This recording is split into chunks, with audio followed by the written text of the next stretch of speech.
৬৭তম Grammy অ্যাওয়ার্ডসে নতুন ইতিহাস গড়লেন বিয়ন্সে।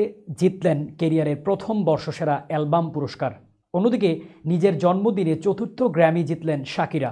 এদিকে বিয়ন্সের হাতে উঠেছে কাউবয় কার্টার।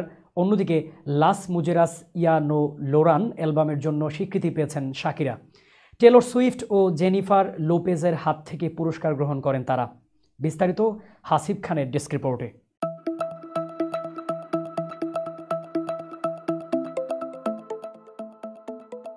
মার্কিন গায়িকা বিয়ন্সে নতুন ইতিহাস গড়লেন ৬৭তম গ্র্যামি অ্যাওয়ার্ডসে।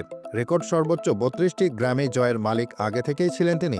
এবার সর্বোচ্চ ১১টি মনোনয়ন পেয়ে বর্ষসেরা অ্যালবাম পুরস্কার জিতে নিলেন, যা তার ক্যারিয়ারে প্রথম। কাউবয় কার্টার অ্যালবামের জন্য এবার এই স্বীকৃতি উঠেছে তার হাতে।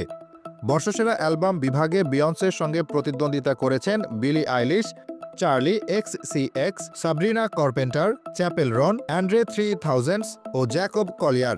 বিয়ন্সের হাতে গ্র্যামির বর্ষসেরা অ্যালবাম পুরস্কার তুলে দেন টেলর সুইফট।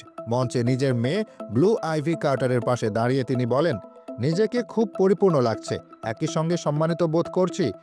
অনেক অনেক বছর হয়ে গেল। এর আগে 4 বার বর্ষসেরা অ্যালবামের জন্য মনোনয়ন পেলেও জিততে পারেননি বিয়ন্সে। তবে এবার এই কাঙ্ক্ষিত পুরস্কার জয়ের পাশাপাশি মোট 3টি গ্র্যামি ঘরে তুলেছেন তিনি। ফলে তার গ্র্যামির সংখ্যা দাঁড়ালো 35টি। এদিকে পপ গায়িকা শাকিরা চতুর্থবারের মতো গ্র্যামি অ্যাওয়ার্ডস জিতলেন। নিজের জন্মদিনে নতুন এই অর্জন তার জন্য বিশেষ হয়ে উঠেছে। লাস মুজেরাস ইয়া নো লোরান অ্যালবামের জন্য তিনি এই সম্মাননা পেয়েছেন। শাকিরার হাতে পুরস্কার তুলে দেন জেনিফার লোপেজ। এই সময় দর্শক আসনে উপস্থিত ছিলেন তার 2 সন্তান মিলান এবং সাশা। পুরস্কার গ্রহণের সময় আবেগপ্রবণ হয়ে পড়েন শাকিরা।